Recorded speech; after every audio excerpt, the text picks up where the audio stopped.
चलिए बेटा शांत। अच्छा, कल मैंने आपको क्या पढ़ा रहा था? Connection of transistor, configuration of transistor. आज सिलेबस कंप्लीट कर लें। अच्छा, शांत रहना, कोऑपरेट करना, कंप्लीट हो जाएगा, ठीक है? बस शांत रहोगे तभी, बात करोगे तो डिस्टर्बेंस होता है। लिखिएगा कॉन्फ़िगरेशन ऑफ ट्रांजिस्टर में बेटा। अच्छा, सीबी कनेक्शन बना दिया था, सी कनेक्शन बनाया था, सी कनेक्शन बना लिया था। तो इसमें क्या होता बेटा, देखो बस ये सुन लो ध्यान से। सी कनेक्शन में बेटा बताओ मैंने कौन सा ट्रांजिस्टर बनाया? एनपीएन ट्रांजिस्टर बनाया। अच्छा बेटा, ये आरबी, उसके बाद यहाँ सेल, यहाँ रजिस्टर आरसी, यहाँ पॉजिटिव टर्मिनल ज़्यादा मतलब ज़्यादा वोल्टेज का सेल लगाएंगे। कल मैंने एक्सप्लेन कर दिया था।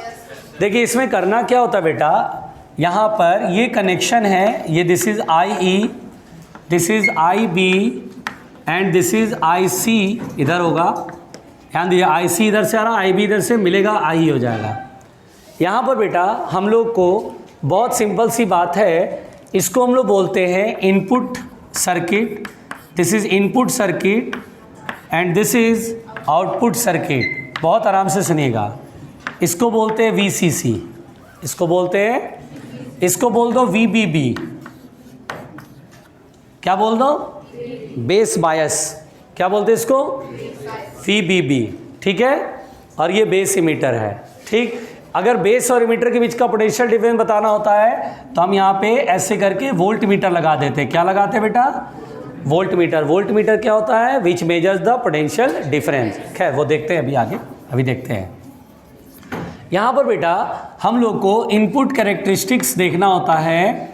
इनपुट कैरेक्टरिस्टिक्स क्या होता है इसको सुन लीजिए, बस इसको सुनना है, बस बहुत सिंपल तरीके से आराम से समझिएगा तो पूरा समझ में आ जाएगा। और कुछ होता नहीं है, कोई बहुत बड़ी चीज़ नहीं है, बहुत सिंपल है और एक बस जरा सा है। इनपुट कैरेक्टरिस्टिक्स क्या होता है? कैरेक्टरिस्टिक्स का मतलब होता है करंट और वोल्टेज जो VB होगा। देखो ये वोल्टेज वेरिएबल है, मैं अपने हिसाब से इस वोल्टेज को कम ज़्यादा कर सकता हूँ, ठीक है? इस वोल्टेज को कम ज़्यादा कर सकता हूँ, ठीक है ना? तो यहाँ पर देखिए बेटा इनपुट कैरेक्टरिस्टिक्स में क्या होता है, ये IB और बेस और इमीटर के बीच का पोटेंशियल डिफरेंस जो है उसमें क्या रिलेशन है, यही हम लोग पढ़ते हैं। पहली बात सुनिएगा, इनपुट का मतलब इनपुट सर्किट को देखिए। इनपुट सर्किट में IB को बोलते हैं इनपुट करंट, IB को बोलते हैं इनपुट करंट। बहुत आराम से सुनिएगा, आराम से मेरी बात सुनिएगा। ये IB को बोलते हैं इनपुट करंट। हम इनपुट सर्किट की बात करें, इनपुट कैरेक्टरिस्टिक्स की बात करें तो हम इधर देखेंगे, इधर ध्यान नहीं देंगे। और इधर क्या करेंगे कि VCC वेरिएबल होता है बेसिकली, हम अपने हिसाब से वोल्टेज को वेरी करा सकते हैं, लेकिन मैं इसे कांस्टेंट कर लूँगा। यानी जब इसकी बात करेंगे तो इसको कांस्टेंट कर लेंगे, वोल्टेज बदलना नहीं है, एकदम फिक्स रखो। इधर की बायसिंग कोई डिस्टर्बेंस नहीं करेंगे, हम इधर की डिस्टर्बेंस करेंगे, इधर को चेंज करेंगे। और हम ये जानना चाहते, देखिए हम ये वाला जो VBB है इस वोल्टेज को बढ़ाएंगे, 0 1 2 3 4 ऐसे करके बढ़ाएंगे। और हम देखेंगे कि ये जो करंट है IB करंट वो किस तरह से वेरी कर रहा है। इसी वेरिएशन को हम बोलते हैं इनपुट कैरेक्टरिस्टिक्स। यहाँ पर क्या करते हैं बेटा, बिल्कुल आराम से सुनिएगा, हम एक ग्राफ प्लॉट करते हैं। इधर की तरफ हम IB ले रहे हैं जो कि माइक्रो एम्पियर में होता है, बेस करंट हमेशा माइक्रो एम्पियर में होता है। और इधर जो वोल्टेज है VBB कर लो, है ना, ये वोल्टेज।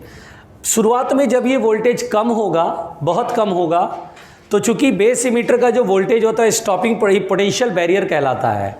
देखो अगर आप ध्यान से देखो, बहुत आराम से सुनते रहना, तो मैं क्या बता रहा हूँ सब समझ जाओगे, बस मेरी बात सुनना। अगर मैं बोलता हूँ NPN तो सोच के देखो बच्चों कि यहाँ पर ये एमीटर है, ये बेस है, ये कलेक्टर है। मैंने बोला बेस और एमीटर, तो एमीटर और बेस ये हुआ।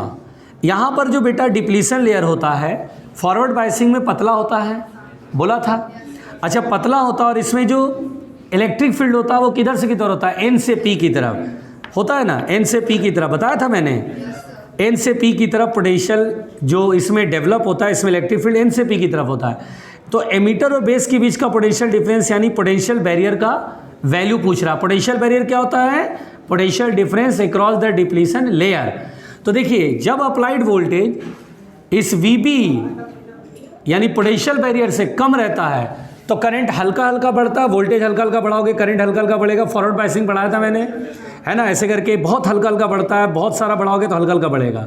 लेकिन जैसे ही तुम्हारा अप्लाइड वोल्टेज बैरियर पोटेंशियल से आगे हो जाता है, बैरियर पोटेंशियल से ज़्यादा बड़ा वोल्टेज करते हो, जैसे मैंने बताया था सिलिकॉन के लिए बैरियर पोटेंशियल 0.7 वोल्ट होता है, तो 0.7 से ज़्यादा अप्लाई करोगे बस करंट फिर आराम से बढ़ने लगेगा और लाइक ए कंडक्टर काम करता। बोला था मैंने ऐसा कुछ, बिल्कुल वैसा ही।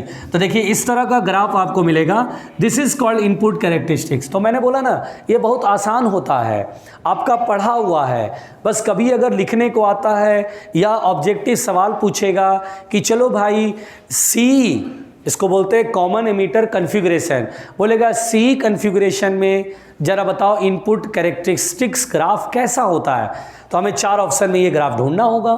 बात समझ में आ रही है? ये ग्राफ ढूंढ लेना है, ये ग्राफ आंसर होगा। बोलो क्लियर है?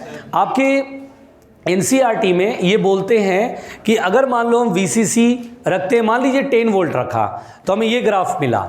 अब अगर VCC बड़ा करके और फिर फिक्स कर दे, मान लो जैसे 10 वोल्ट रखा और फिक्स कर दिया, और फिर इधर वोल्टेज चेंज करते IB चेंज होता है, हमने ग्राफ खींचा, फिर बोलता है VCC को हम बड़ा कर दो 15 वोल्ट कर दें और 15 वोल्ट पे फिक्स कर दें, और फिर उसके बाद यहाँ से वोल्टेज को हम चेंज करते हैं, करंट चेंज करते हैं। तो उस केस में क्या होता है बेटा, ये वाली चीज़ थोड़ी सी ऐसे हो जाती है। देखिए ये VCC ज़्यादा रहेगा तो ये 20 वोल्ट नहीं, ये 10 वोल्ट है ना, शुरुआत में 10 वोल्ट, फिर VCC 20 वोल्ट, बढ़ाते जाओगे तो तुम्हें इस तरह का करंट मिलेगा। जरा देखो तो NCERT वैल्यू क्या क्या दिया है। NCERT है किसी के पास? लाए हो? बस वैल्यू चेक कर लो, जो दिया वही ग्राफ पढ़ लो डायरेक्ट। किसी के पास नहीं है? अरे कम बखत, तो मैं ये वाला नहीं लिखता हूँ वैल्यू, ठीक है, एक ही बनाता हूँ बस। ये वैल्यू याद नहीं करना बेटा, डोंट वरी। याद करना होता तो मुझे भी तो याद होता, हमें याद नहीं करना, बस बता रहा हूं मैं कि अलग अलग वोल्टेज पे ग्राफ खींचा ऐसा। जैसे यार 10 वोल्ट और 20 वोल्ट में तो एग्जांपल ले रहा हूं, वो हो सकता है 5 वोल्ट ले ले, 6 वोल्ट ले ले, तो ऐसे करके ग्राफ प्लॉट करता जा रहा है। और ऐसा क्यों होता है, अलग अलग क्यों होता है ऐसा, ये सुन लो बस। रीजन मैं बता देता हूँ, रीजन ऐसा होता बेटा, जैसे मान लो एज फॉर एग्जाम्पल हमने 10 वोल्ट पे खींचा, हम 20 वोल्ट पे खींचेंगे तो क्या चेंज होगा। सुनो, जब बेस और कलेक्टर के बीच में वोल्टेज ज़्यादा अप्लाई होता है बेटा, बेस और कलेक्टर के बीच में वोल्टेज ज़्यादा होता है तो ये इलेक्ट्रिक फील्ड भी तो बड़ा होता है। होता है? अरे होता है कि नहीं होता है? होता है। तो जब ये वोल्टेज ज़्यादा करोगे तो इलेक्ट्रिक फील्ड बढ़ जाएगा। तो सोचो जो यहाँ से इलेक्ट्रॉन ऐसे करके आता है, यहाँ पर आता है, बहुत सारे इलेक्ट्रॉन पुश करता है, यहाँ पर इधर की तरफ होता है इलेक्ट्रिक फील्ड। अब घबराना नहीं, बिल्कुल आराम से बस कंसेप्ट बना लो कि इलेक्ट्रिक फील्ड इधर की तरफ होता है, ये इलेक्ट्रिक फील्ड भी इधर की तरफ होता है, ये इलेक्ट्रॉन को धकेलता है। कल मैंने सारा फंक्शन समझाया है, इलेक्ट्रॉन धकेलता है, जिसमें मैंने बोला था 4 होल है और 100 इलेक्ट्रॉन आ रहा है, तो मैंने बोला था 4 इलेक्ट्रॉन और 4 होल है, ठीक है बेटा। तो 4 इलेक्ट्रॉन और 4 होल मिल गए तो उसकी वजह से बेस करंट बनता है, जिसे मैं IB बना रहा था। अरे बना रहा था। अब अगर ये वोल्टेज बढ़ा दोगे, ये वोल्टेज बढ़ा दोगे तो ये फील्ड भी क्या होगा, बढ़ जाएगा। जब ये फील्ड बढ़ जाएगा बेटा तो बेस करंट की वैल्यू थोड़ी कम मिलेगी। पूछो क्यों? क्योंकि जैसे 100 में 4 जो है वो मिल जाते थे, क्योंकि हमने 4 को मौका दिया था कि वो डिफ्यूज कर सके। लेकिन जैसे ही बेस में आया और ये फील्ड बहुत स्ट्रांग है तो वो क्या करेगा, 100 में जो 96 खींचा था वो 97 को खींच लेगा, वो इलेक्ट्रॉन होल को डिफ्यूज नहीं होने देगा, रोकेगा उसको डिफ्यूज होने से। अरे यार, तो इलेक्ट्रॉन को खींच लेगा तो बेस करंट क्या होगा, बेस करंट कम हो जाएगा। बात समझ में आ रही है? तो बेस करंट कम होता जाएगा। देखिए ये कम ही रह रहा है, ये कम रह रहा है, ये तुरंत जा करके बढ़ गया। अरे यार, अभी आप देखो वोल्टेज आप जो है बड़ा करके रखे हुए हो, तो आपको ये वोल्टेज VB भी बढ़ाना पड़ रहा है, क्योंकि बेस करंट बढ़ ही नहीं पा रहा है। आ रहा समझ में? इसलिए इधर से खींचते हैं फिर जाकर के इधर। इसीलिए बस ये वैल्यू नहीं याद रखना है, ये मैं बता रहा हूँ, लेकिन एनसीईआरटी में वैल्यू दिया है, लेकिन हम लोग को कभी भी इस तरह का वैल्यू नहीं आएगा कि बताओ यहाँ 2 वोल्ट लिया था कि 3 वोल्ट लिया था, मैं यहाँ 10 वोल्ट ले रहा हूँ, यहाँ 20 वोल्ट ले रहा हूँ, इससे क्या दिक्कत हो गया? बोलो समझ में आया? जब ज़्यादा वोल्टेज खींच लोगे तो करंट क्या हो जाएगा? कम। तो ऐसा लगेगा बेस करंट अभी भी कम है, बेस करंट अभी भी कम है। ठीक है, जब वोल्टेज वीबीबी बहुत ज़्यादा बड़ा होता है तब जाके बेस करंट बढ़ना शुरू करता है। अरे बोल दो यार, लिख लो, बस लिख लो। ये बस ये कंसेप्ट था, इतना डीप में नहीं पढ़ना है, वो तो मैंने बता दिया हल्का सा। हाँ बोलो। पोटेंशियल बैरियर तो उतना ही है, लेकिन बेस करंट में क्या होता है? बेस में आता है चार्ज तब ना करंट बनता है। मैं नहीं बदल रहा हूँ पोटेंशियल बैरियर, ये मैंने बदला क्योंकि करंट चेंज हो रहा है। बेस बायस है, अगर ये कुछ नहीं होता, केवल पीएन जंक्शन होता तो ये हर ग्राफ 0.7 वोल्ट पे जाके ऊपर चढ़ जाता, होता कि नहीं होता? लेकिन यहाँ पे ये बैटरी है, इस बैटरी की वजह से क्या हो रहा है, वो बेस में जो इलेक्ट्रॉन पहुंचा उसको खींच रहा है, उस वजह से ये वैल्यू बदल रही है। पहले कम खींच रहा था, वीसीसी की वैल्यू कम थी तो कम खींच रहा था तो बेस करंट ज़्यादा मिल रहा था। जरा सा हमने वीबीबी बढ़ाया, बस करंट ज़्यादा मिलने लगा, बेस करंट बढ़ गया। बेस करंट बढ़ने का मतलब होता है बेस में ज़्यादा इलेक्ट्रॉन जो है ड्रिफ्ट कर रहा है। बोलो। अरे वही लगभग है, मतलब जो वैल्यू ब्रेकडाउन वाली वो सेम रहेगी। क्या कह रहा हूं सर, पोटेंशियल बैरियर चेंज हो जाएगा। तो चेंज हो जाएगा। आपने बताया 0.7 वोल्ट होता है। हाँ तो 0.7 वोल्ट नहीं रहेगा। ठीक। अच्छा एक बात बताओ, बेस करंट कैसे फ्लो होता है? बेस करंट का ऐसे फ्लो होता है, एमीटर में फ्लो होता है कि बेस में जब आता है तब बेस करंट बनता है? ये एमीटर है, ये बेस है, ये कलेक्टर है। अब यहाँ इलेक्ट्रॉन होल पेयर ज़्यादा डिफ्यूज़ करेगा तो बेस करंट ज़्यादा होगा, कम डिफ्यूज़ करेगा तो कम होगा, होगा ना? ये डिप्लीशन लेयर पार कर चुका है तो डिप्लीशन लेयर का फील्ड तो इफेक्ट खत्म हो गया अब, क्योंकि बेस यहाँ पहुँच चुका है इलेक्ट्रॉन। बात समझ में आ रहा है? यानी ये पुश कर चुका है, ये 0.7 वोल्ट से ज़्यादा ही अप्लाई किए तो पुश कर चुका है ऑलरेडी। अब जब यहाँ पहुँचा तो यहाँ बेस करंट आपको ज़्यादा मिलेगा। किस बात पे डिपेंड करेगा? जो इलेक्ट्रिक फील्ड अप्लाई हुआ इस पे डिपेंड करेगा। अगर मान लो तुम ये बढ़ा देते हो तो 100 में से 4 इलेक्ट्रॉन नॉर्मली डिफ्यूज़ होते थे, अब 100 में से 97 आगे निकल गए, 3 ही डिफ्यूज़ हुए, तो बेस करंट कम नहीं हो गया? अब बेस करंट कम हुआ, अब बेस करंट बढ़ाने के लिए इधर से इलेक्ट्रॉन ज़्यादा भेजना पड़ेगा, तो वीबीबी बढ़ाओगे, तो वीबी पे बढ़ाओगे तो बेस करंट थोड़ा सा 4 हो पाएगा। पहले जैसे नॉर्मली 4 हो जाता था, और ये वोल्टेज बढ़ा है तो अब 97 के तो 3 ही हो रहा है। अब 3 से 4 बढ़ाने के लिए इधर से वोल्टेज पुश करोगे, वोल्टेज बढ़ाओगे तो वोल्टेज बढ़ाया। तो सेम वैल्यू के लिए देखो, सेम वैल्यू के लिए मान लो 4 माइक्रो एम्पियर मिल रहा है तो बेस वोल्टेज वीबीबी कम था, यहाँ वीबीबी ज़्यादा करना पड़ गया। अरे यार नहीं समझना है। फिर यहाँ पोटेंशियल बैरियर का यूज़ नहीं है, हाँ, क्योंकि वो पार कर चुका ऑलरेडी। लेकिन हाँ अलग स्टोरी है, ये लगता है आपको ऐसा, लेकिन पोटेंशियल बैरियर का उतना बड़ा रोल नहीं है यहाँ पे। ए शांत शांत, हाँ नहीं दोस्त, तो वीसीसी अलग है यार, ये वीसीसी जो है ना अलग है, इसलिए पैरेलल नहीं होंगे। अब इतना ग्राफ मत पढ़, इतना खुद मत, ठीक है? बोलो थोड़ा सा समझ में आया बच्चों? हाँ लिख लिया? जय जल्दी जल्दी लिखेगा बेटा प्लीज़, जय जल्दी लिख लीजिए, जरा सा बस ख़त्म हो जाएगा तुरंत। बस बिल्कुल यूँ समझो किनारे पे है, लेकिन आप लोग बस ज़रा शांति से पढ़ लोगे तो ख़त्म हो जाएगा, ज़्यादा देर का है नहीं कुछ। मिटाएं? अच्छा, अगर कभी भी इनपुट रेजिस्टेंस कहेगा ना, क्या कहेगा बेटा? इनपुट रेजिस्टेंस, इनपुट सर्किट का रेजिस्टेंस, तो आप डायरेक्ट आरबी बोलना। क्या बोलना?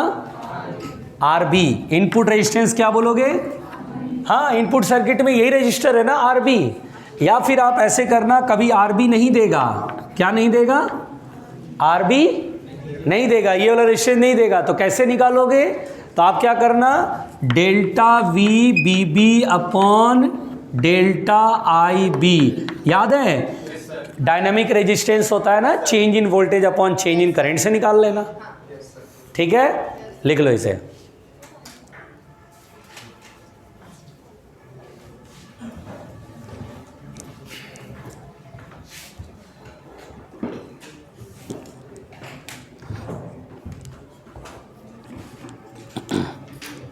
मिटाया जाए।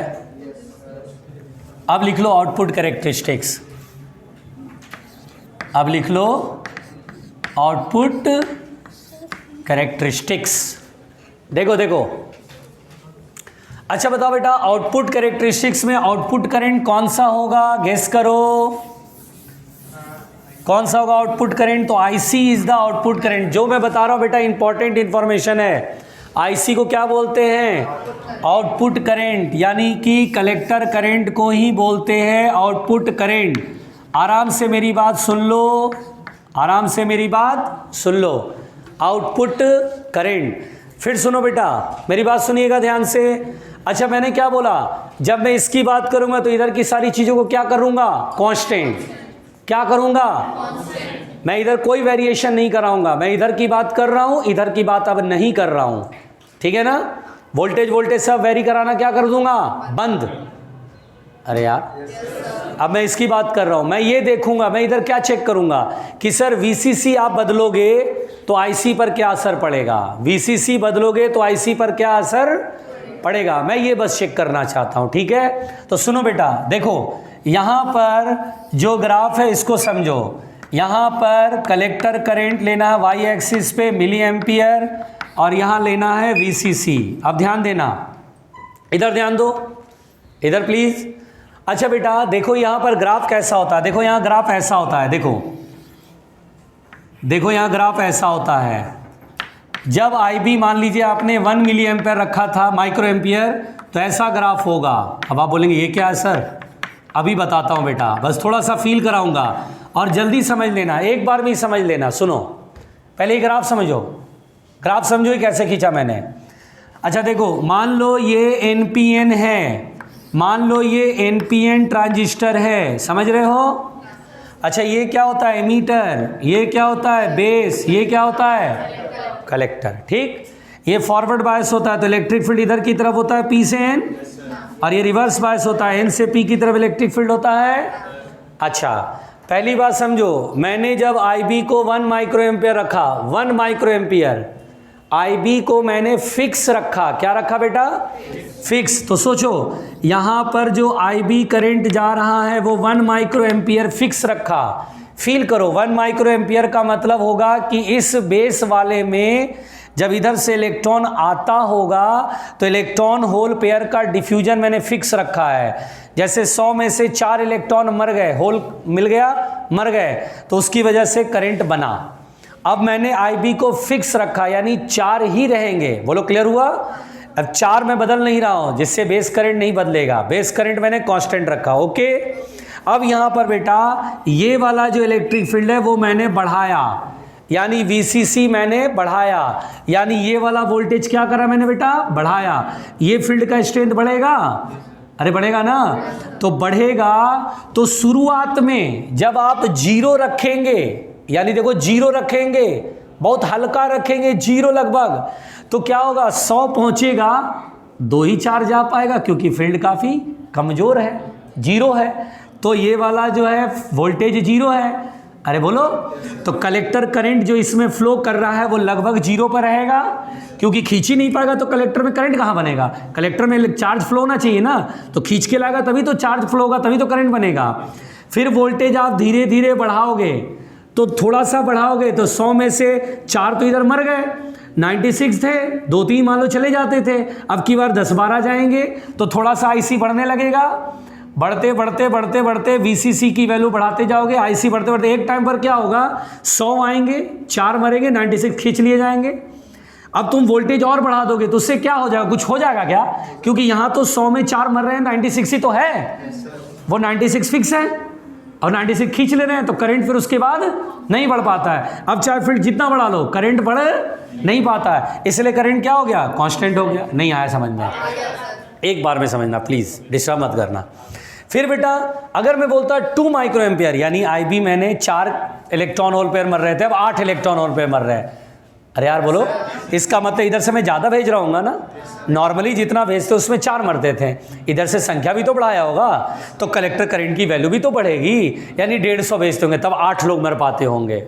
Yes sir. इसका मतलब संख्या इधर ज़्यादा भेज रहा हूँगा मैं, तो कलेक्टर करंट फिर ज़्यादा मिला लेकिन जाके सैचुरेट हो गया।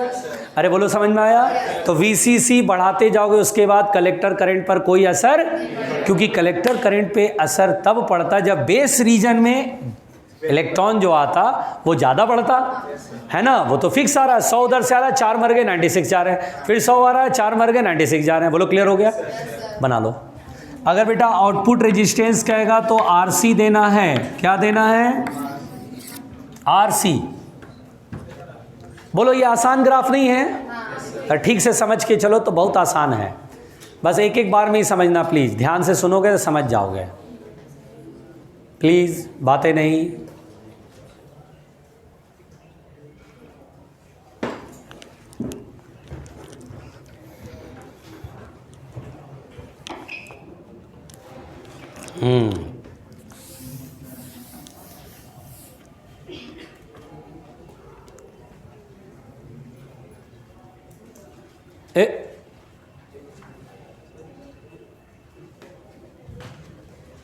मिटाया जाए।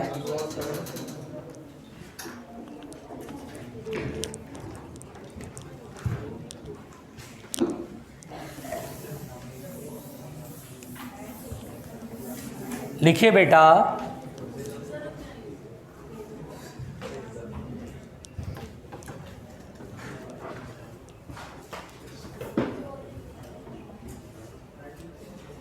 हो गया? लिखिए हेडलाइन दीजिएगा, ट्रांजिस्टर एज ए स्विच। लिखिए लिखिए, transistor as a switch, transistor as a switch.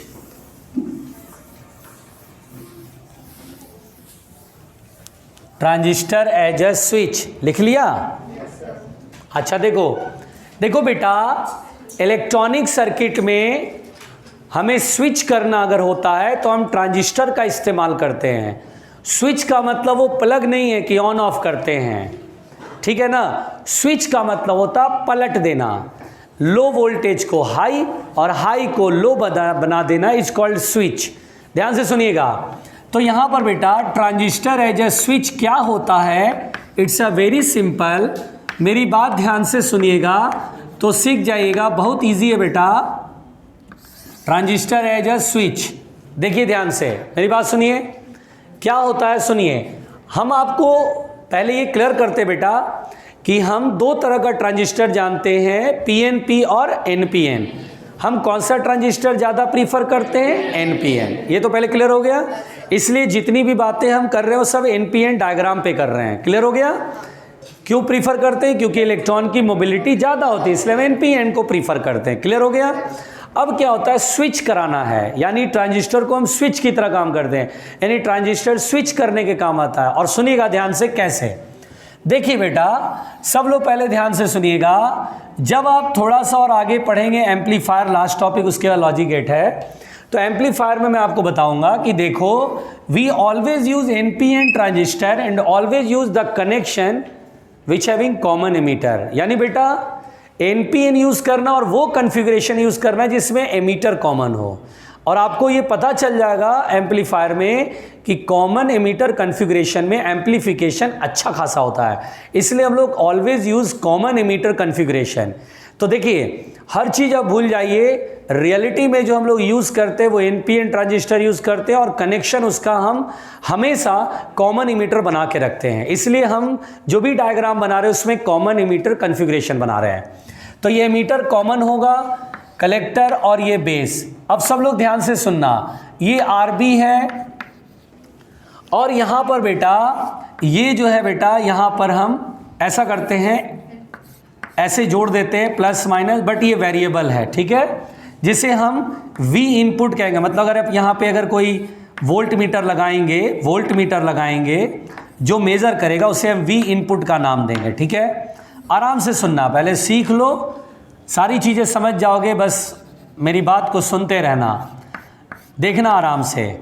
ये प्लस माइनस, इसको VCC बोलते हैं, ये RC है और आउटपुट हम यहाँ लेते हैं, V आउटपुट। अब सुनिएगा ध्यान से बच्चों, ध्यान से सुनिएगा।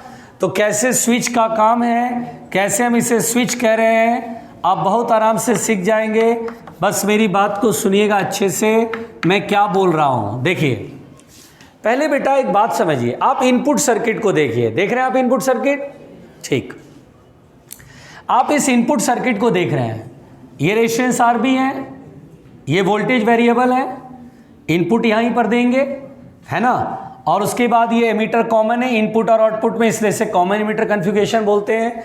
आउटपुट कहाँ लेना है, तो ये सी से जुड़ेगा और ये इधर, इसके बीच का जो पोटेंशियल डिफरेंस होगा उसे आउटपुट बोलेंगे। अब आराम से सुनना, पहले आप इनपुट सर्किट को देखो।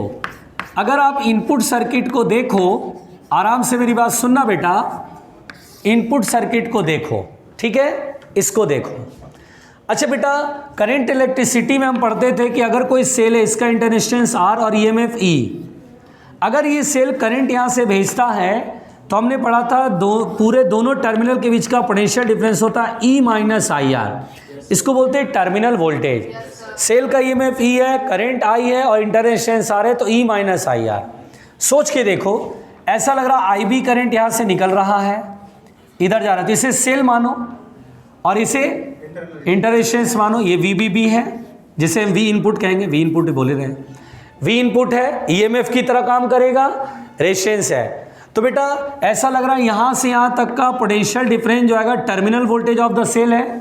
देखो सेल के पॉजिटिव से निकल रहा, पॉजिटिव से निकल रहा, करंट ऐसे जा रहा है, ये इंटरनेशनल आर बी है। तो अगर मुझे बोले बेस और एमीटर का जो पोटेंशियल है वही यहाँ तक है, तो यहाँ से यहाँ तक का पोटेंशियल डिफरेंस सेल का जो टर्मिनल वोल्टेज होगा बेस एमीटर के बीच का वोल्टेज होगा। तो क्या मैं ऐसे लिख सकता हूँ, वी बी ई बराबर होगा E minus I R. E minus I R में ई की जगह क्या लिखेंगे, V input minus I B R B. बोलो सही लिखा? अच्छा, क्या मैं वी इनपुट की वैल्यू लिख सकता हूँ यहाँ से, V B E plus I B R B? बोलो सही लिखा?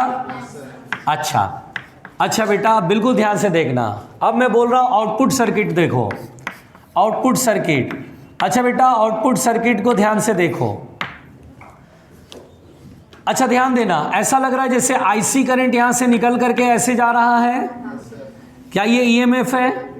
ये इंटरनेशनस है। क्या यहाँ से यहाँ तक का आउटपुट हम बोल रहे हैं ई minus I are?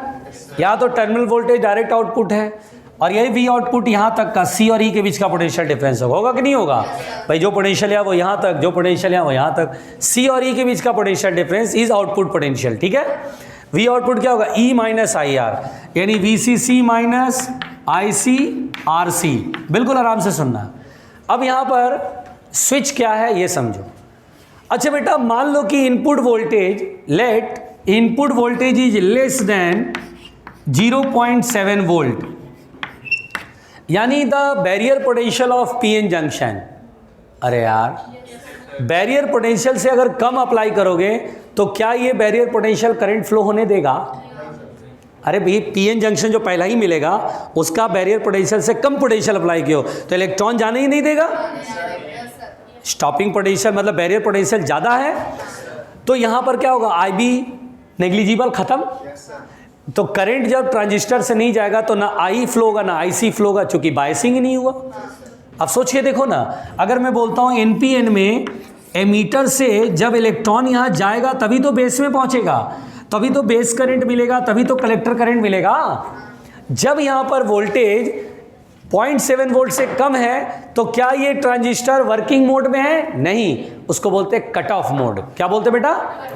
Cut off, मतलब खत्म है, काम नहीं कर रहा है, कट ऑफ मोड है, करंट कोई फ्लो ही नहीं हो पाएगा, क्योंकि आई बी जीरो, तो इसका आई जीरो है भाई, आ ही नहीं रहा है, यहाँ से इलेक्ट्रॉन इधर जा ही नहीं पा रहा है, तो आई बी जीरो, आई जीरो, आई सी जीरो, सब जीरो है, खत्म। चार्ज का फ्लो ही नहीं हो रहा ट्रांजिस्टर के अंदर, तो हम बोलते हैं sir transistor cut off mode में है। तो सोचो बेटा, आई बी जीरो, आई बी जीरो तो आई सी जीरो, ये जीरो है, आउटपुट वोल्टेज किसके बराबर होगा? वीसीसी। अब वीसीसी तो हाई होता है, अरे वीसीसी तो हाई होता है, यानी जब तुम यहाँ पे हल्का वोल्टेज अप्लाई करोगे तो हमें वो ज़्यादा वोल्टेज देगा। जब तुम यहाँ 0.5 वोल्ट अप्लाई करोगे तो तुम्हें अच्छा खासा 10 वोल्ट मिलेगा। बोले अरे सर कमाल हो गया, स्विच हो गया सर, देखो 0.5 के उधर 10 मिल रहा है, नहीं आया। अब सोचो, ध्यान से समझना, मेरी बात ध्यान सुनना। अब यहाँ वोल्टेज हम हाई करते हैं, अच्छा खासा हाई करते हैं, 2-4 वोल्ट कर देते हैं, मान लो 10 वोल्ट कर देते हैं। अच्छा वोल्टेज करोगे तो आई भी अच्छा खासा फ्लो होगा, आई भी फ्लो होगा, आई फ्लो होगा, सब फ्लो होने लगेगा।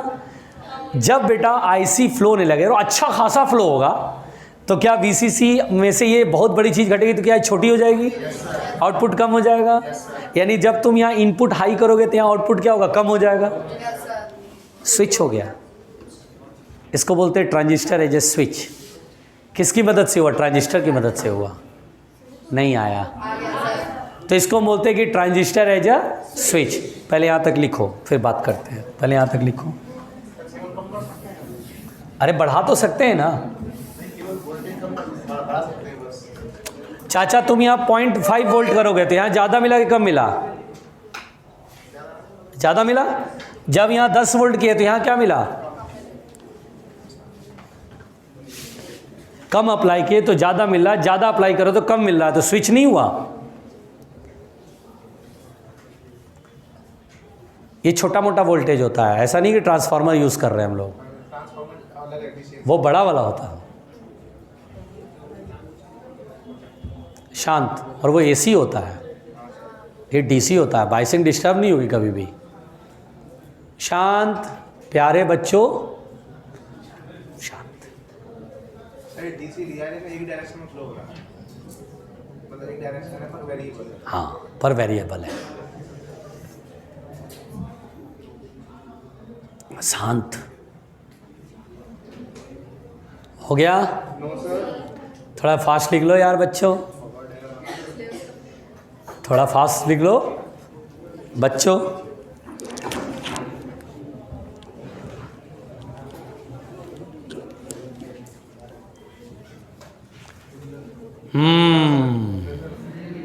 ए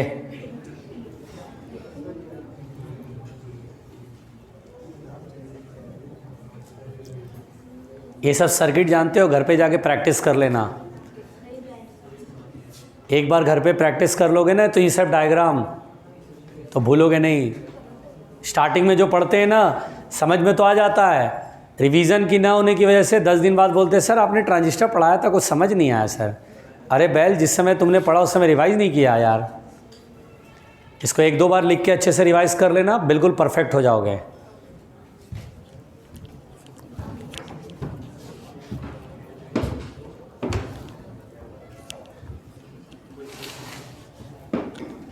मिटाए सिलिकॉन और जर्मेनियम हम ज़्यादा लेते हैं, पढ़ते हैं। प्रीफर तो हम लोग इससे और अच्छा वाला ट्रांजिस्टर का मटेरियल यूज़ करते हैं, सेमीकंडक्टर का, वो हम लोग को नहीं पढ़ना, हम लोग को सिलिकॉन तक ही बात करनी है, ठीक है। मिटा दें? अरे यार डायग्राम नहीं बनाया तो डायग्राम मिटा रहा हूँ। देखो प्यारे बच्चों, देखो प्यारे, मुंडी ऊपर करो। अच्छा बताओ बेटा, when we input is less than 0.7 that is low, low apply किया ना, देन वी आउटपुट क्या होगा, हाई। समझ में आ रहा है क्यों? And when we input is high, बोलो वी आउटपुट क्या होगा। जब वी इनपुट हाई करोगे ना तो बहुत अच्छा काम करेगा ट्रांजिस्टर, एकदम बहुत सारा करंट फ्लो होगा, आईसी बहुत सारा होगा, तो वी आउटपुट लो हो जाएगा। इसको बोलते हैं स्विच कर देना। क्या कर देना? स्विच कर देना। यहां पर बेटा एक ग्राफ है, कोई ध्यान देगा क्या?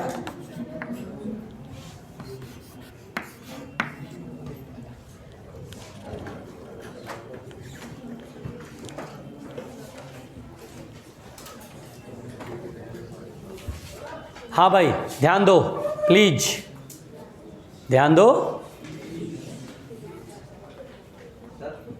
बहुत स्लो है। हाँ, फिजिक्स की कॉपी इसकी पीछे वाले बेंच पे छूट गई थी बेटा, किसी को मिली है? नाम क्या बेटा आपका? अनुज। कॉपी में नाम लिखा है?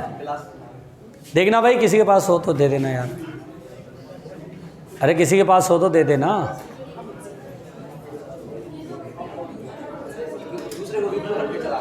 है? दूसरा कॉपी रख के चला गया, उसके जगह पे कोई दूसरी कॉपी रख के चला गया। हाँ कौन है, किसको दिया था? अब वो वहीं पर रख के चला गया, तो वो मिला होगा ना किसी को यार। भाई देखना यार, किसी के बैग में चला गया हो कॉपी, वो होता है कभी कभी, ऐसा हो जाता है। ए मुंडी पर करो, ए सुनो। अच्छा बेटा, यहाँ आउटपुट वोल्टेज और यहाँ, अब ध्यान देना, कोई लिखेगा नहीं। अच्छा बता, इनपुट वोल्टेज मैंने 0.7 से कम किया। ए चाचा ध्यान दे इधर। अच्छा एनसीईआरटी बोलते हैं, एनसीईआरटी बोलते हैं इनपुट वोल्टेज 0.6 वोल्ट से कम रखोगे तो करंट नहीं जाएगा, 0.6 वोल्ट से ज़्यादा रखोगे करंट जाएगा। पूछो क्यों? पीएन जंग, हाँ मिल गई ना, हाँ देखिए। अच्छा बेटा मैं बोल लूँ तो ठीक है, उसको कॉपी मिल गई भाई, दे दो भाई, दे दो। अरे ज़्यादा मज़े ले रहा है, देखिए। अच्छा बेटा सुनिए, एक बात आपको शायद याद नहीं होगा, पीएन जंक्शन जब फॉरवर्ड बायसिंग होता है तो डिप्लीशन लेयर पतला हो जाता है, और जिसकी वजह से क्या होता है, वोल्टेज उसका थोड़ा कम हो जाता है, फील्ड का इफेक्ट कम हो जाता है। तो नॉर्मली जो पीएन जंक्शन होता है उसका पोटेंशियल बैरियर 0.7 होता है, लेकिन जब चूंकि ट्रांजिस्टर में एमीटर बेस यानी पीएन जंक्शन फॉरवर्ड बायस्ड होता है ना, तो पोटेंशियल बैरियर थोड़ा सा पतला हो जाता है, कम हो जाता है। पोटेंशियल जो डिप्लीशन रीजन है, तो पोटेंशियल बैरियर थोड़ा सा घट जाता है, तो वो 0.7 के बजाय 0.6 वोल्ट होगा। इसीलिए एनसीईआरटी क्या बोलते हैं कि 0.6 वोल्ट से कम लीजिए, तो 0.6 वोल्ट से बड़ा कीजिएगा तो करंट मिलने लगता है, ठीक है। 0.6 वोल्ट, जो मैंने 0.7 लिखा है वो आपको समझाने के लिए लिखा है, लेकिन नॉर्मली 0.7 से कम का मतलब 0.6 से भी कम रखेंगे। 0.6 से कम रखेंगे तो क्या होता है, इनपुट काफ़ी लो है, करंट नहीं जाएगा, तो वोल्टेज आउटपुट बड़ा होगा ना, तो ऐसा ग्राफ होता है। ये देखिए, हल्का हल्का बढ़ाएंगे तो हल्का हल्का आउटपुट थोड़ा थोड़ा कम होने लगेगा, ठीक है। उसके बाद जैसे ही आप 0.6 वोल्ट से बड़ा करते हैं बेटा, तो ये एकदम स्ट्रेट लाइन हो जाता है। कैसा होता है? Straight line. हम बोलते हैं एक्टिव मोड में आ गया, करंट फ्लो हो रहा है, वर्किंग मोड में है, लगभग स्ट्रेट लाइन होता है। लगभग 1 वोल्ट तक ऐसा होगा। 1 वोल्ट बड़ा कर दिया, अब उसके बाद 1 वोल्ट से जब बड़ा कर दोगे ना, तो ऐसा ग्राफ बनेगा। देखिएगा ध्यान से, इसको बोलते हैं कट ऑफ मोड, यानी ये ट्रांजिस्टर कट ऑफ मोड में होगा। बिल्कुल आराम से सुनना। यहाँ बोलते हैं एक्टिव मोड में होता है, एक्टिव मोड, भैया प्लीज शांत रहना। और इसको बोलते हैं सैचुरेशन मोड, यानी बेटा इसको बोलते हैं सैचुरेशन मोड में है ट्रांजिस्टर, यानी सैचुरेशन मोड का मतलब होता है व्हेन इनपुट इज 1 से बड़ा कर दिया, जैसे 2 वोल्ट 10 वोल्ट, तो बहुत ज़्यादा बड़ा करोगे तो ये जो आउटपुट होगा वो धीरे धीरे स्लो होते होते बहुत ज़्यादा दूर जाने पे जीरो हो जाएगा। 1 मिनट सुनिए, ट्रांजिस्टर एज ए स्विच हमेशा कब काम करेगा? When transistor cut off mode में और सैचुरेशन मोड में रहेगा। बीच वाले मोड में ना आप बड़ा कह पाएंगे ना छोटा कह पाएंगे। इससे बोलते हैं कि ट्रांजिस्टर एज ए स्विच में ट्रांजिस्टर कौन कौन से मोड में होता है, तो हम बोलते हैं कट ऑफ मोड या सैचुरेशन मोड। एक्टिव मोड में कभी नहीं, एक्टिव मोड में कभी नहीं, हमेशा कौन से मोड में रहेगा? कट ऑफ मोड एंड, जैसे ये ऑब्जेक्टिव क्वेश्चन आगे कि ट्रांजिस्टर एज ए स्विच है ना, then the mode of the transistor will be cut off and work active, active and saturation, cut off and saturation. तो हम आंसर क्या देंगे? Cut off mode and saturation mode. Clear है? देखो ना, input कम रखेंगे तो आउटपुट ज़्यादा, इनपुट ज़्यादा रखेंगे तो आउटपुट कम, यहाँ बीच में रखेंगे तो आपको लोहा ही पता ही नहीं चलेगा। बोलो क्लियर हो गया? लिख लो।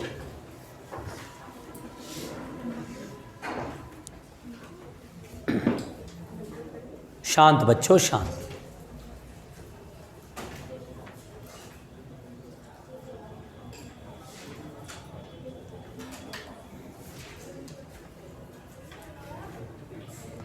शांत।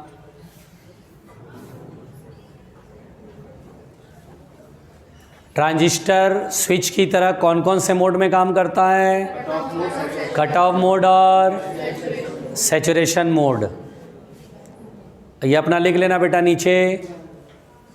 Transistor works as a switch in cut off and saturation mode. Transistor works as a switch in cut off mode and saturation mode.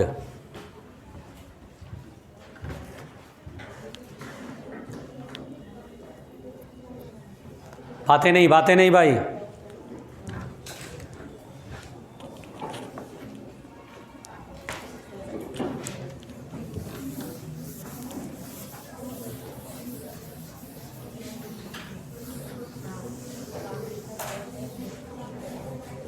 लिख लिया बेटा? हेडलाइन दीजिएगा, ट्रांजिस्टर एज एन एम्पलीफायर।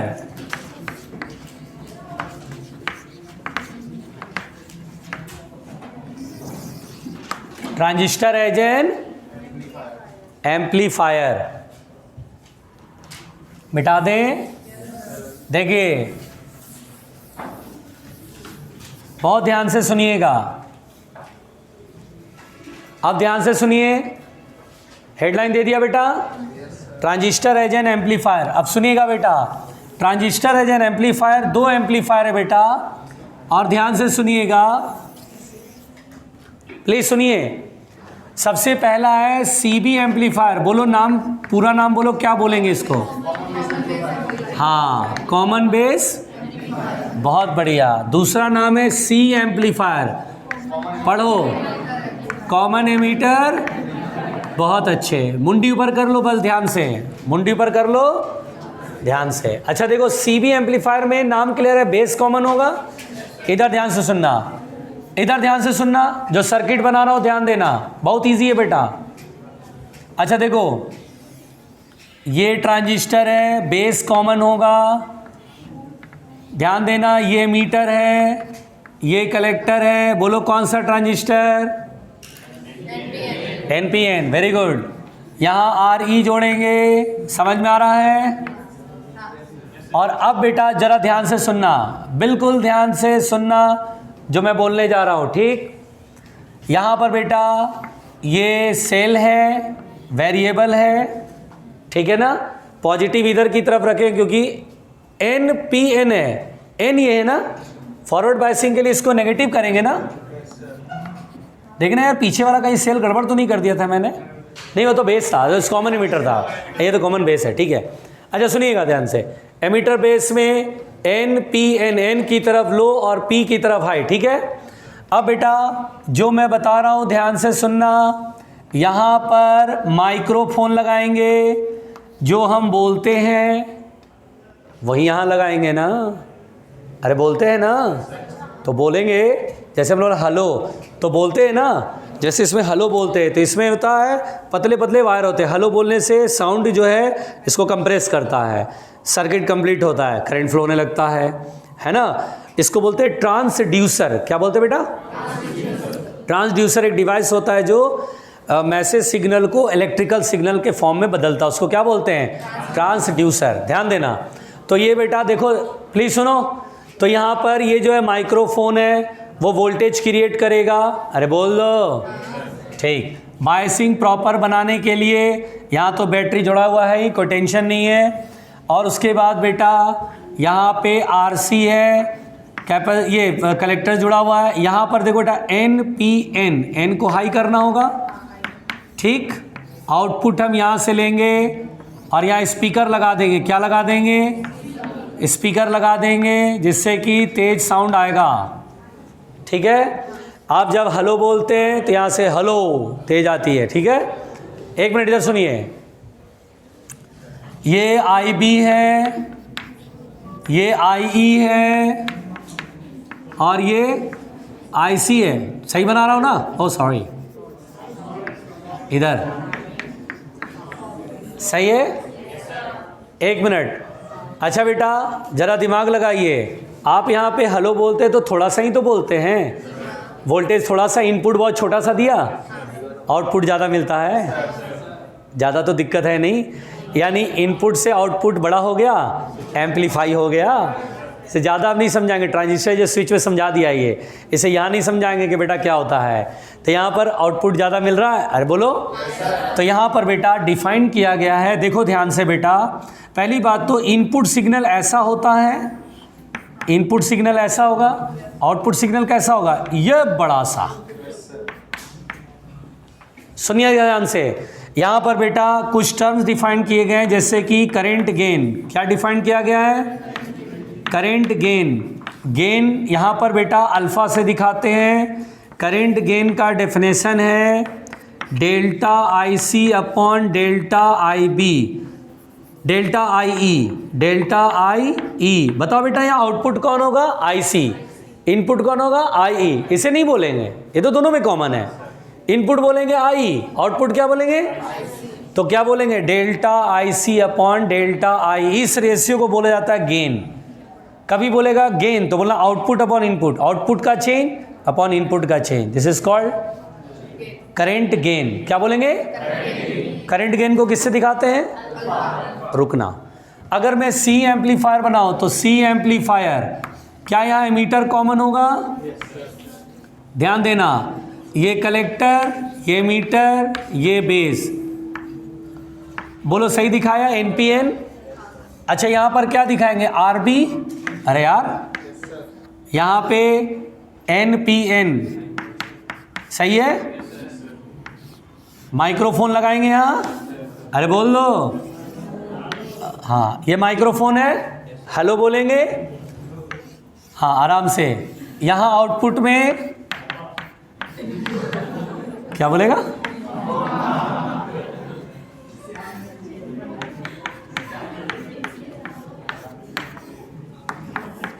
एक मिनट सुनिए, बहुत मजे की बात है बेटा। सुनो, अरे सुनो, बहुत मजे की बात है कि आईबी ऐसे होता है और आईसी इधर की तरफ होता है और आई इधर की तरफ होता है। दरअसल क्या होता है बेटा, ये सवाल आता है थ्योरेटिकल, सब लोग ध्यान देना। पूछा जाएगा सीबी एम्पलीफायर में इनपुट का फेज और आउटपुट का फेज क्या होता है, तो बोलते हैं सेम फेज होता है।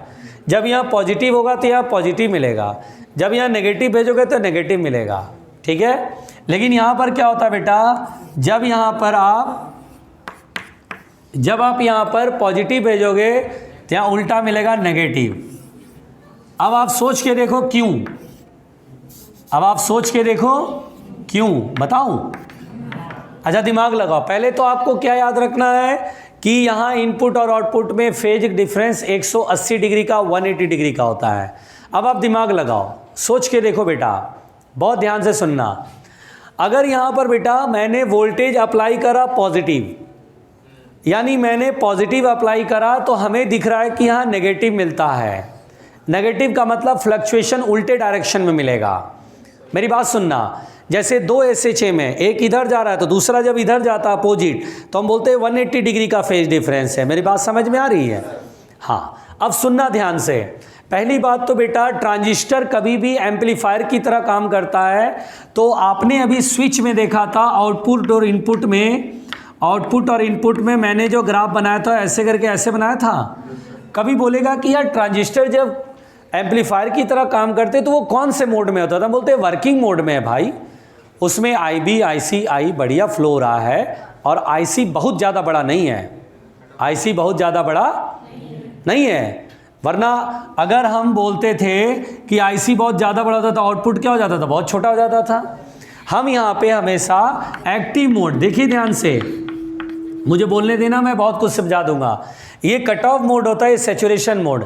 स्विच की तरह काम करते तो कट ऑफ और सैचुरेशन मोड देखते हैं, और एम्पलीफायर की तरह काम करते तो एक्टिव मोड देखते हैं। कौन सा मोड देखते हैं? Active mode. पहली बात ये सब मैंने ज्ञान की बातें बताया। अब सुनो नेगेटिव कैसे होता है। अगर आप यहाँ पर बेटा इक्वेशन बनाते हो, इक्वेशन, तो याद करो जरा, स्विच वाले में देखना, V इनपुट की वैल्यू मैंने लिखा था VBE प्लस IB RB, ऐसा कुछ लिखा था, ध्यान दो, देखो, अरे लिखा था। ये बेटा किसी इंस्टेंट पे वोल्टेज है ना, लेकिन जबकि यहाँ फ्लक्चुएशन हो रहा है ना, अरे फ्लक्चुएशन हो रहा है ना, यानी डेल्टा V होगा ना। जब डेल्टा करोगे तो बेस एमीटर में तो ज़्यादा चेंज होता नहीं, क्योंकि फॉरवर्ड बायसिंग में बहुत छोटा है, ये छोड़ देंगे। तो क्या यहाँ पर delta V input is delta IB RB लिखेंगे? अरे बोलो। अच्छा, अगर आप थोड़ा सा ध्यान दो, आउटपुट वोल्टेज में मैंने लिखा था VCC प्लस ICRC, नहीं माइनस ICRC। अरे यार, ये लिखा था V आउटपुट बराबर VCC माइनस ICRC। देखो ट्रांजिस्टर स्विच में लिखा था, क्योंकि यहाँ पे फ्लक्चुएशन हो रहा है ना, ये चेंज हो रहा है ना, तो मैं इसको डेल्टा V को डेल्टा V आउटपुट करके लिख दे रहा हूँ, कोई टेंशन नहीं है। क्या कलेक्टर और ये जो वोल्टेज है ये चेंज तो होता नहीं, तो फिक्स है। अरे यार, ये जीरो हो जाएगा। अरे यार, तो क्या यहाँ माइनस आ रहा है डेल्टा ICRC, ये माइनस में आ रहा है और ये प्लस में आ रहा है। अरे समझ में आ रहा है? इसीलिए बेटा यहाँ अपोजिट फेज होता है। क्या होता है बेटा? अपोजिट फेज होता है। अब आपको याद रखना है, आप मांगते मेरे से एक्सप्लेनेशन, तो मैंने एक्सप्लेनेशन दे दिया है। हमें इसका तो बिल्कुल आपको एक्सप्लेनेशन देना जरूरी था, इसलिए मैंने बोला ये। बोलो समझ में आया? ट्रांजिस्टर स्विच में इक्वेशन पढ़ा था आपने, ट्रांजिस्टर स्विच में आउटपुट वाला भी इक्वेशन पढ़ा था, देख रहे हो ना कॉपी पे सामने। और जब चेंज हो रही है प्लस में आएगा और ये किस में आएगा? माइनस में, तो अपोजिट नहीं हो रहा है, ठीक है ना? इसीलिए हम लोग बोलते हैं अपोजिट फेज होता है। बोलो क्लियर हो गया? अब कोई प्रश्न तो नहीं है, इसमें डाउट नहीं होगा, और ज़्यादा पूछना मत, अब नहीं फिर पूरा कराना पड़ेगा कि चलो भाई पूरा इक्वेशन लिखो फिर से दोबारा कराओ। क्लियर हो गया? क्या याद रखोगे? सीबी एम्पलीफायर में फेज क्या होगा? सेम, और सी एम्पलीफायर में फेज अपोजिट फेज होता है। क्लियर? अब यहाँ पे सुनना, अगर मुझसे कहेगा करंट गेन, बोलो यहाँ करंट गेन। अच्छा देखो बेटा, देखो, अरे सुनो सुनो, यहाँ करंट गेन को अल्फा से दिखाते हैं और यहाँ करंट गेन को बीटा से दिखाते हैं। किससे दिखाते हैं? इधर सुन लो पहले, सुन लो, सीख लो पहले।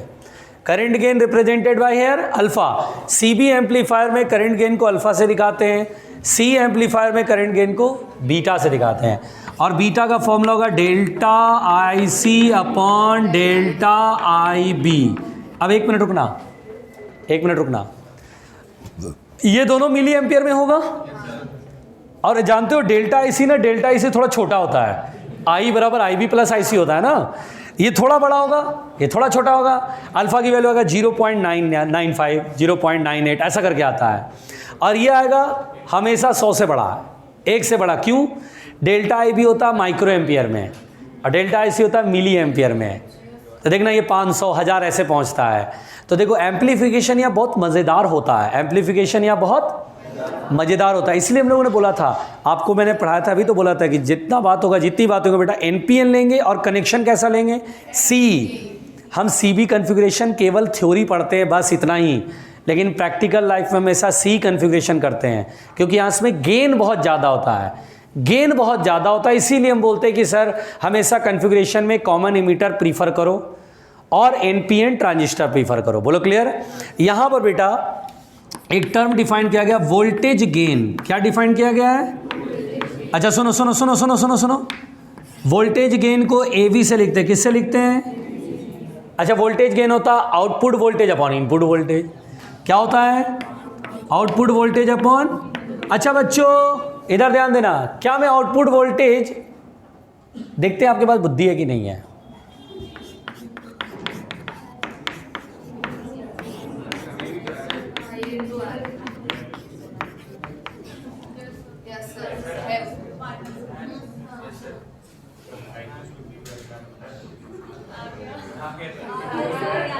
आया? अभी कराया था ना, वो इक्वेशन लिखा था, ट्रांजिस्टर स्विच डिफरेंशिएट किया था ना। हाँ बस वैसा ही कुछ है, एहसान वही है, वही है, वही है, वही।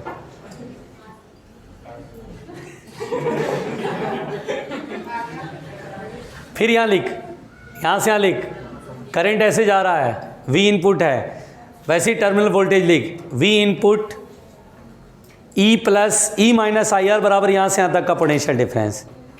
नहीं लिख रहा है तो V इनपुट EMF हो गया, माइनस आई आर ई बराबर VB, चेंज कर, डिफरेंशिएट कर, तो VB का कोई चेंज जीरो, फॉरवर्ड बायसिंग में बहुत छोटा नेग्लिजिबल, तो डेल्टा VE मतलब V और V इनपुट बराबर delta E into R E.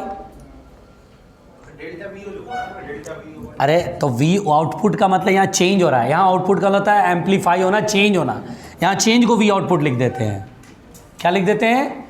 ले ले ले ले, ऐसे करने के बोल रहा है ना, तो उसी चेंज को ही बोलते हैं डेल्टा V, उसी को VU बोल देते हैं डायरेक्ट। अब ठीक है, ऐसे लिख ले, क्या दिक्कत है? जैसे चाहे वैसे लिख, इसमें क्या प्रॉब्लम है? बस यहाँ जो चेंजेज होते हैं उसको आउटपुट बोल देते हैं, वोल्टेज गेन। अच्छा बेटा बताओ वोल्टेज, अच्छा एक मिनट, अरे एक मिनट, कभी कभी बीटा डीसी पूछ लेगा, जैसे आपसे बोलेगा अरे यार ये ना कॉमन इमीटर है, तो बोला ठीक है कॉमन इमीटर एम्पलीफायर। अच्छा यार आईसी की वैल्यू 5 मिली एम्पियर और आईबी की वैल्यू 1 माइक्रो एम्पियर, बताओ यार बीटा। बोला अरे चेंज बताओ, हमारे सर ने तो पढ़ाया था change in IC upon change in IV, change बताओ। अब आपके पास चेंज है ही नहीं, अब आपके पास चेंज, तो फिर जो है उसी को कर लो ना, आईसी अपन आई ही कर लो ना, आईवी कर लो ना, क्या प्रॉब्लम है? बोलो नहीं आया, उसको बीटा डीसी बोलते हैं। क्या बोलते हैं? एक मिनट बच्चों, एक मिनट। अच्छा बताना तो यहाँ voltage gain we output upon we input. अच्छा बताओ वी आउटपुट, वी आउटपुट क्या मैं देखना तो जरा, delta I C into R C लिख सकता हूँ, और यहाँ delta I V into R V. अरे यार नहीं आया, पहुँचो ना प्लीज़।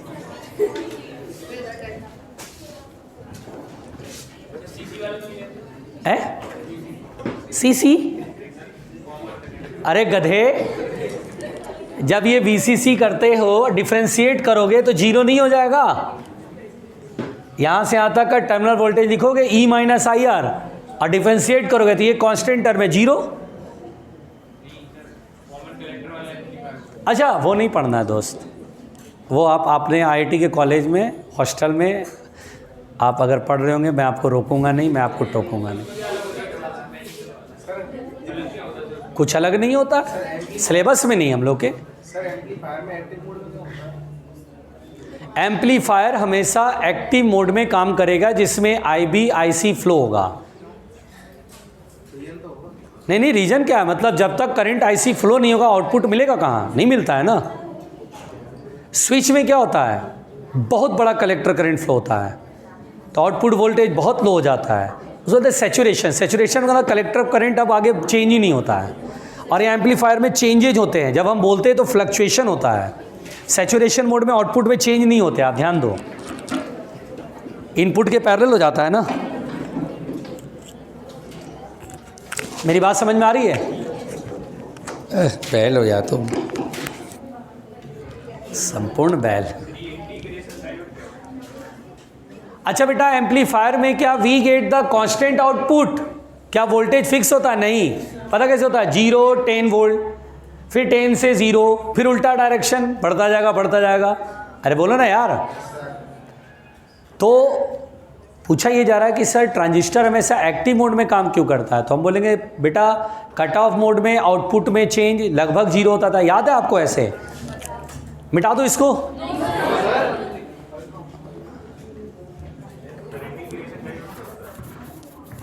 इंटीग्रेटेड सर्किट होता है बेटा, इंटीग्रेशन डायोड नहीं होता है। क्या पढ़ो पढ़ो पढ़ो।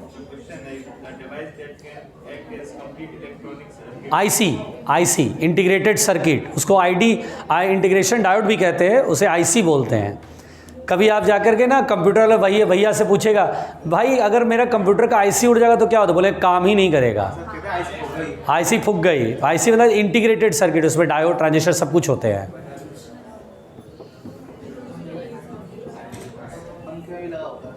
ना पंखा में नहीं लगता आईसी, बैल बुद्धि। जहाँ डिजिटल इलेक्ट्रॉनिक्स होता वहाँ लगता है। कंडेंसर फूक गई है, आईसी लगा रहा है। कभी हम लोग डायोड का इस्तेमाल नहीं करते पंखे में ना। ए शांत,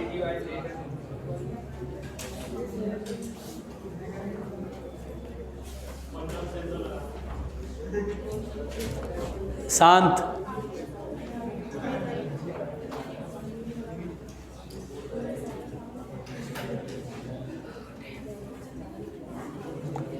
मिटा दिया जाए बच्चों?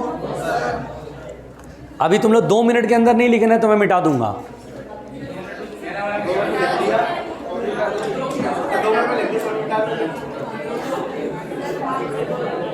ए शांत,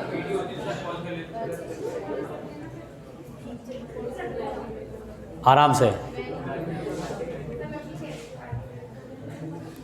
क्या बोल रही? पार्टी? हाँ पार्टी में दूंगा।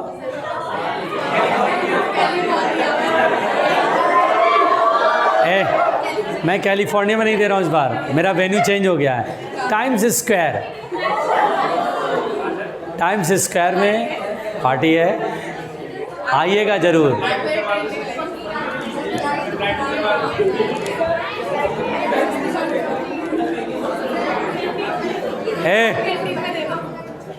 और उसमें वहाँ ड्रेस भी कोडिंग है, वो गेट माला कौन सा एक होता है अमेरिका में, अरे कौन सा, उसमें अजीब सा भूत टाइप का बन के आता है, माला गेट करके कुछ एक प्रोग्राम होता है, गेट माला करके कुछ होता है, एक प्रोग्राम होता है जिसमें आपको भूते वाले कपड़े पहन के आने हैं, भूतिया कपड़े।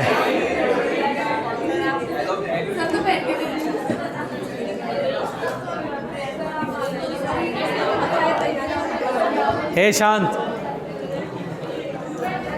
अब मिटा देना बेटा। कौन सा? सुन नहीं पा रहा हूँ। ए शांत, ए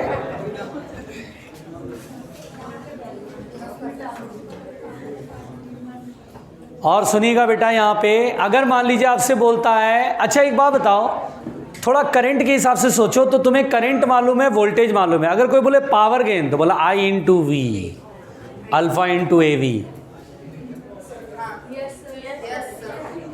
अच्छा कोई बोले रेजिस्टेंस गेन तो बोला output resistance upon input resistance. Output resistance में कितना है? RC। इनपुट रेजिस्टेंस कितना है? RC upon RE is called resistance gain. अच्छा बेटा सुनो, गेन जब भी बोलता है ना, आप करना आउटपुट अपॉन इनपुट। बताओ यहां पर, बताओ रेजिस्टेंस गेन का फॉर्मूला यहां कितना बनेगा, जल्दी बताओ। RC अपॉन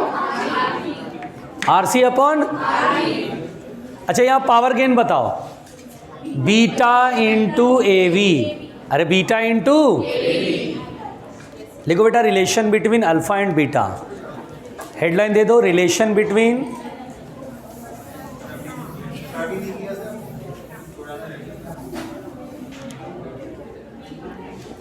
बेटा शांत, ए हो गया?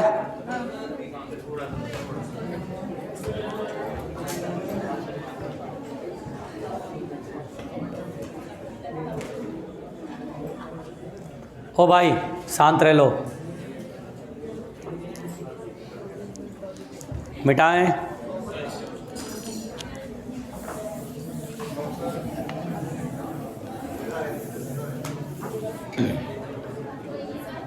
अरे बहुत तुम स्लो चल रहे हो भाई। अभी 3 बजे तक पढ़ाऊंगा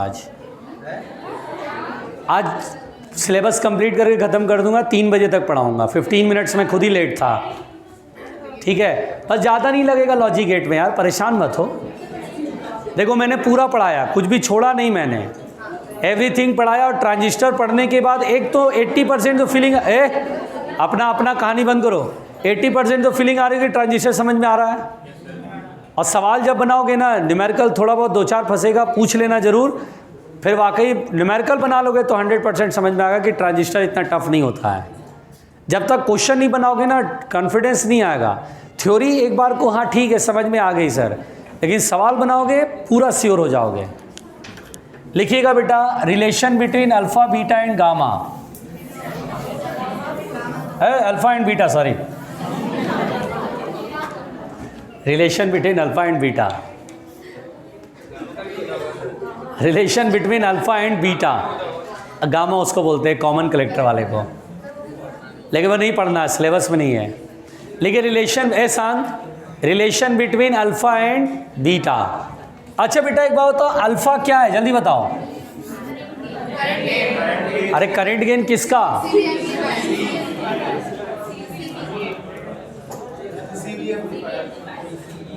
करंट गेन इन CB।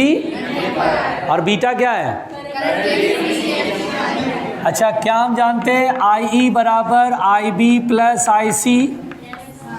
अच्छा बेटा इनको डिफ्रेंशिएट करो, डेल्टा IE बराबर होगा delta IB plus delta IC। बोलो ठीक है? अब सुनना ध्यान से, इधर दोनों तरफ डेल्टा IC से डिवाइड कर दो, डेल्टा IC से डिवाइड करा,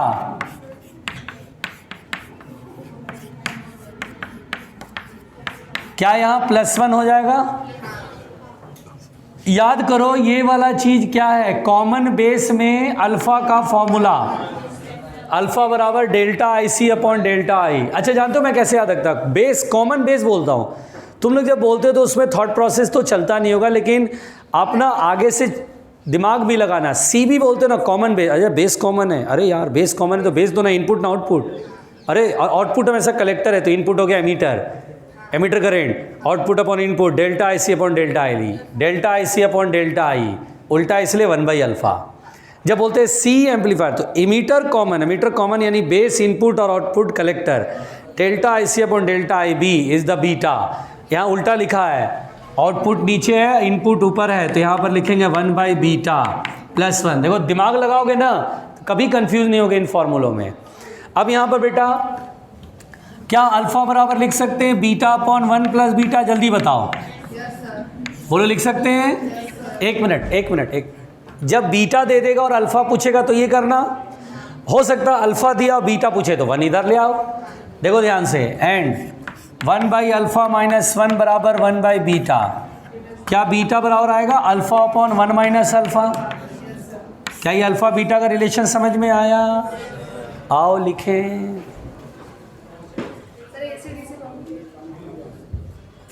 only for AC not for DC। हम लोग बीटा DC केवल बोलने के लिए बोलते हैं, वैलिड फॉर, क्योंकि अल्फा में DC डिफाइंड नहीं है बेटा, और AC DC बात नहीं होती, केवल एक आध क्वेश्चन के लिए होती है बस बीटा DC।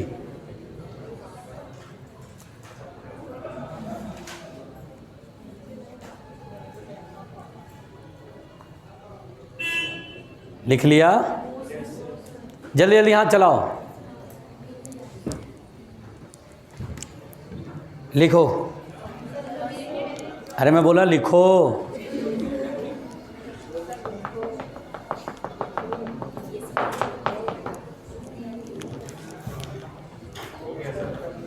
लिखो लॉजिक गेट, लिखो लॉजिक गेट, लॉजिक गेट।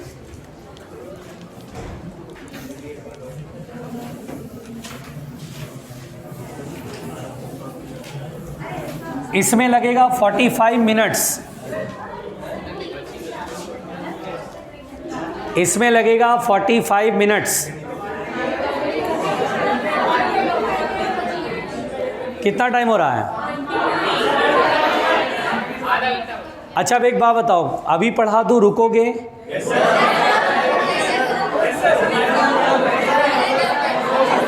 देखो एक मिनट सुनो, देखो मैं कोई भी चीज़ जल्दबाजी नहीं करता, ये मेरी आदत है।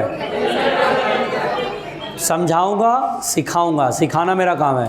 अब आप एक बात बताओ, या तो एक ऑप्शन है कि आप संडे को आ जाओ, संडे को,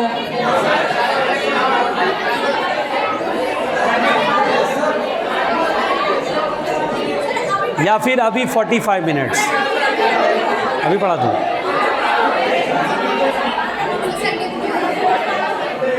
अच्छा ऐसा करते हैं 3 बजे तक जितना होता करते हैं पहले। इसको बंद कर दो जरा।